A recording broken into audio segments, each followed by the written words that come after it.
ating Shinwan A3 Deluxe Revenger sa ating yellow basket.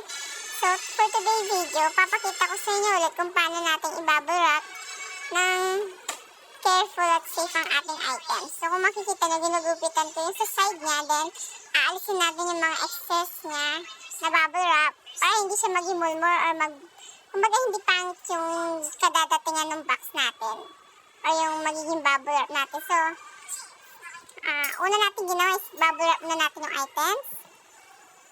Dedicate natin yan after natin alisin yung mga accessories.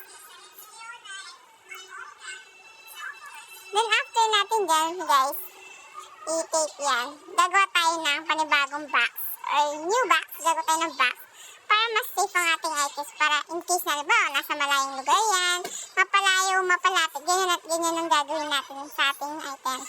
So, lalagyan ko ng mga, kung makikita nyo, nilagyan ko siya ng mga extra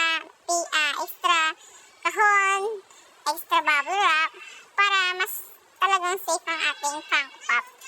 So, hindi nyo kailangan mag-alala na baka masira yung Funko Pop na in-order nyo. Double check. Yan, i-bubble wrap natin ulit yan. Tulad ang ginawa natin kanina, ganun din ulit yung gagawin natin dito sa una natin ginawang box. So, di ba nakagawa tayong box, i-bubble wrap natin din. Hindi na natin gugupitin yung mga excess niya kasi okay na yan. So, iti-tape na lang natin siya.